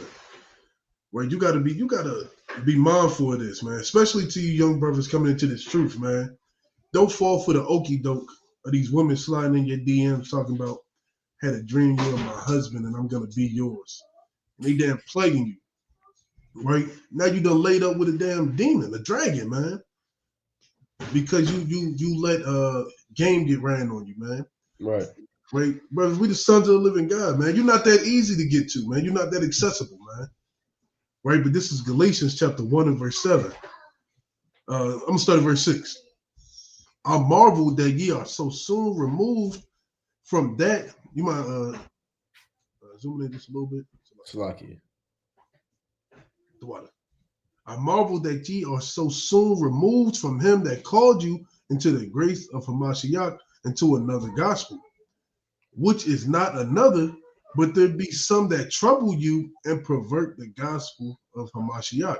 Right? That goes back into what the brother was saying, those false prophets, man. Right? And everybody uses Deuteronomy 13 to talk about Martin Luther King. Right? It applies to him too. Right? But that's talking about people who tell you, hey man, there's nothing wrong with serving white Jesus or serving Allah. Right? It's all good, man. The Lord knows your heart, blah, blah, blah. Whatever they may say to you, man. Right? They're perverting you to serve another idol, man. They're perverting you to pervert the gospel of Yahushua. But though we or any angel from heaven preach any other gospel unto you than that which we have preached unto you, let him be accursed. Right? If anybody come with anything other than the words of Yahweh Shem Yahushua, they should be accursed to you. Right? You shouldn't even be talking to them. They shouldn't be texting you. Y'all shouldn't be friends. Y'all ain't going to the bar having a beer every Friday, watching the game. No, they are accursed to you. Stay far away from them, man. Right? And then you gotta be circumspect, man. You gotta be able to have discernment of who to deal with, who to listen to, who should be a counselor. Because the Lord told you to have one counselor. One counselor. 1,000 people shouldn't be able to tell you what to do, and they pulling you like in the movies where they got you by both arms going like this. Right. Right? Let that man be a curse to you. Right? And also the building of the Lord's temple was given by vision, by the prophet Nathan and David, how it should be structured, and it was given to the hands of Solomon. Right? And the Lord appeared unto Solomon in a vision. Right? Let's go to 1 Kings, 3rd chapter. Right? So the Lord can come to you in a vision, man, and grant you something that the Lord's not a genie, of course not, but he can come to you. He can speak to you in a vision. Right? So this is 1 Kings chapter 3, and I'm going to start at verse number 5. It says, in Gibeon, the Lord appeared to Solomon in a dream by night. And Yahweh asked, and Yahweh said and asked, what shall I give thee? And Solomon said, that thou showed unto thy servant David, my father, great mercy, according as he had walked before thee in truth and in righteousness and in uprightness of heart with thee. And thou hast kept for him this great kindness, that thou hast given him a son to sit on his throne as in his day. And now, O Lord my God, thou hast made thy servant king instead of David my father, and I am but a little child. Now, how to go? So, like, you trying to go over a little bit? I think I read that wrong. No, that's all good. I am but a little child. I know not how to go out or come in, and thy servant is in the midst of thy people, which thou hast chosen, a great people that cannot be numbered nor counted for multitude. Give therefore thy servant an understanding heart to judge thy people, that I may discern between good and bad, for who is able to judge this thy so great a people? So the Lord came unto Solomon and granted him wisdom, right? And that was his spirit talking, right? That was the spirit of Solomon speaking into the Most High, telling him or begging and asking for wisdom to guide Israel. And he was the wisest man on earth, right? You know how many songs Solomon wrote, how many proverbs, how many councils he'd been a part of. He knew if you read Wisdom of Solomon, right? The Lord knew everything. If you pick up what I'm putting down, right? But that's how great of a work the Lord can do. He can come to you in a dream, like how he did Daniel, right? So don't neglect that the Most High may show you things in the dream, and the Lord may be talking to you in a dream. Then you wake up and you understand that breakdown that's been troubling you for 3 years. You can never get it, and the Most High reveals it to you after you wake up, after the Sabbath, 7 a.m. The sun is hitting your window, and you're able to open up, I don't know, Second Esdras 11th chapter, and you can break it all down, right? So don't just think that the Lord just comes with night terrors, or the Lord doesn't show you anything in your dream. The Lord, he comes with a multitude of different avenues in your sleep. What you got, King? That's right, man. And don't be them brothers that had these see, my grandmother used to have these things, man. These people keep them in their cars. Some people keep them in their houses, man. I'm a Gadite. I'm gonna get a dream catcher. Dream catchers are not of the Most High, man. And a dream catcher can't save you, man. It can't save you from the Most High, man. It can't save you when you fall asleep in your car. It can't save you from the angels. So if you got a dream catcher and you in this truth, you in this knowledge, that this is really an idol, man. Like an accursed thing. You know? The shaman. I believe a shaman was a shaman is like a priest. You know, some type of medicine man priest. You know, some native Gadite priest. So the Most High's not dealing with dream catchers too, man, since we're talking about dreams, right? So if you got one, go burn it, man. It can't help you. It can't save you. It can't speak. Doesn't have hands to catch a dream. It's a complete idol. And it's going to bring you more evil than good, man. And a lot of you Jakes, man, that's why you, so I'll say, that's why you all jammed up, man. Because you got these idols all in your house, man. People got, my people also got this dream book, man. What's this dream lottery book? Look at this. 3 Wise Men Dream Book. Lucky Star Dream Book. Watch 725. Lottery Dream Book. See, Jake, you gotta know how to deal with dreams in the spirit. You can't have dream books of the lottery and sorcery and cleromancy and sorcery and witchcraft and dream catchers, and you spray stuff in your house and you got sage going on. How many times at camp do people say, "Are y'all burning sage, man?" Right? To choke the spirits. No, man. Right? If you are obedient to the Most High and you have the faith, there's you fare well. There's nothing to worry about. You don't have to do all this extra stuff, man. I'm gonna wear all white when I go to sleep. If I lay on my left side, the demon won't get me right here. Right? I'm gonna stuff my pillows 3 times. Jake, you got a lot of nighttime rituals, man. Right? You crack your knuckles 3 times. You damn do this, and you got to sleep this way on this to prevent all these spirits on you, man. You know, just throw your prayers up to Yahweh Shemel Shai, man, and call it a day, man. And meditate good things. You know, stop sitting up there listening to Esau counting the sheep and pulling up your book and your lucky numbers and your dream catchers. I can't think of what else Jake into, but Jake, you into a lot of stuff when it comes to these spirits and dreams and nightmares, man. Like we went into pills. Put them pills down, man. Lucky rabbit foot. Yeah. A lucky rabbit foot. You stuff something under your pillow, man, to help you go to sleep. You know, and many other things you do, man. You can't go to sleep unless you freak off, man. You can't go to sleep unless you take a bottle, a shot. You know, so get your spirit right, man, and stop looking at all of these creations and serve the Creator. Right? Let me get this real quick, just to let me back on what you said. Let me go to Numbers, the 24th chapter. Jake, you into a lot of stuff, man. Right? You into a lot of stuff. This Numbers, the Anti, the Most High visited Baalam. Now Baalam was a heathen, but the Most High came to him in a trance. But this was a blessing for Israel, right? Numbers 24 and 4.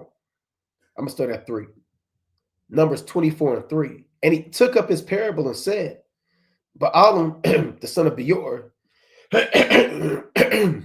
Salakia, the son of Beor, hath said, And the man whose eyes are open hath said, he hath said, which heard the words of the Most High, which saw the vision of the Almighty, falling into a trance, but having his eyes open, right? And Esau, they deal with hypnotism to help you fall asleep too.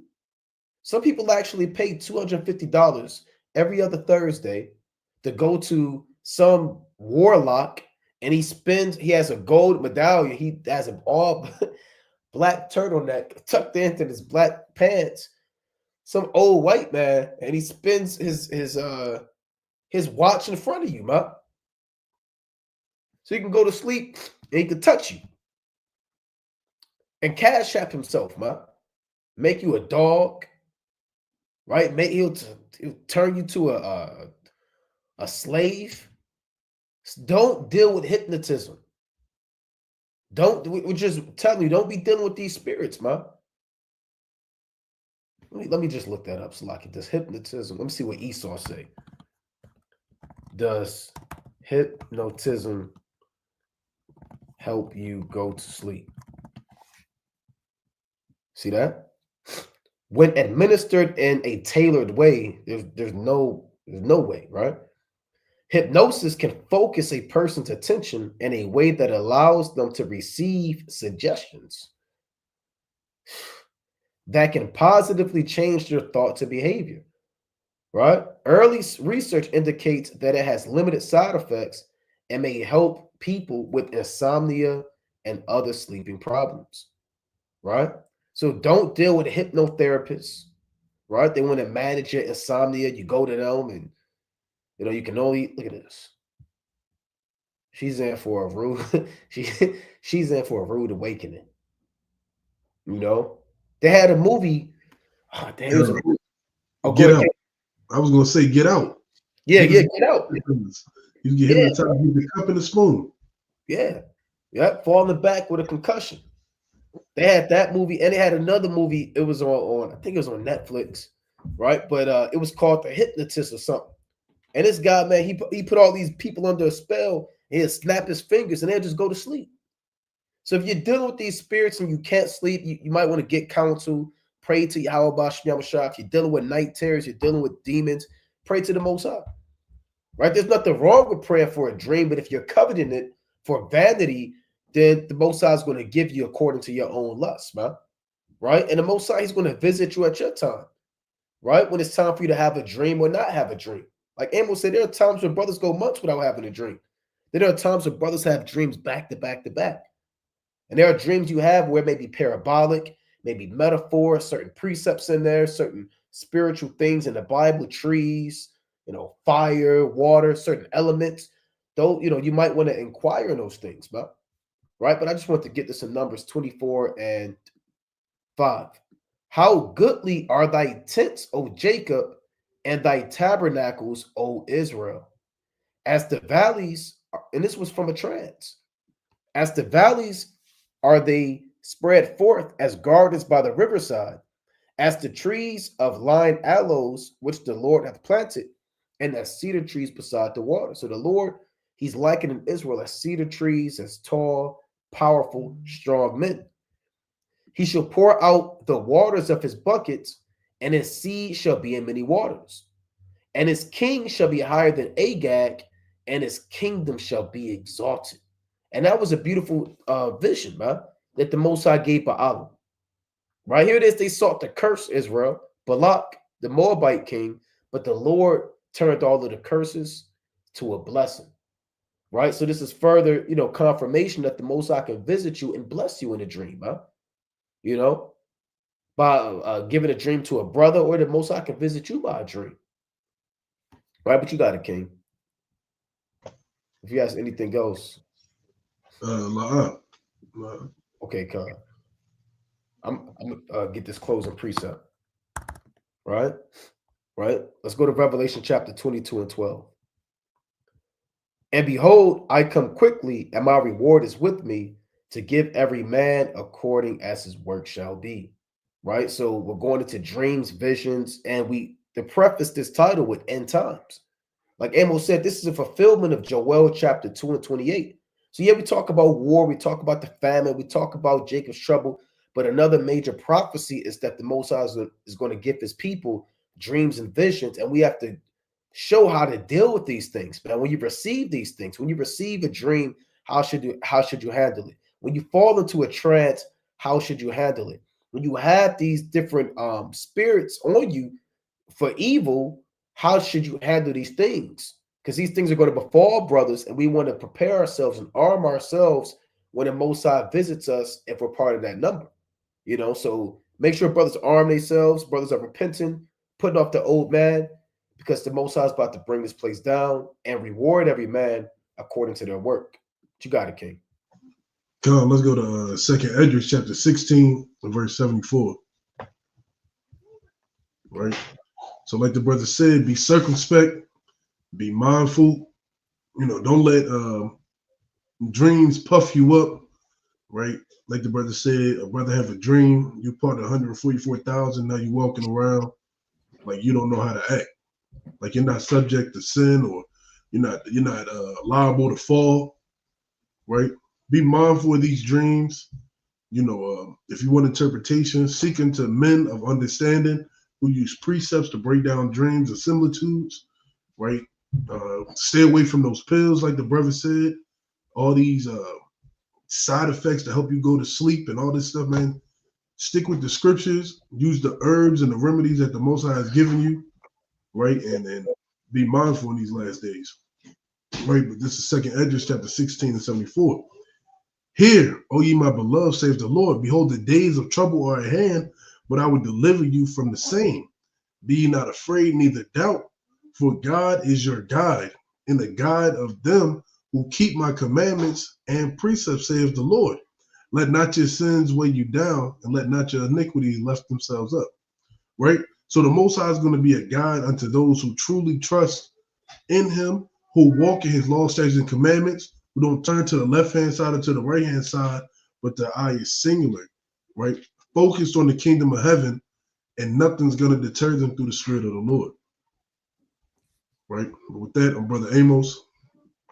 Come on, Brother Naquan. Kwame Shalom. Shalom.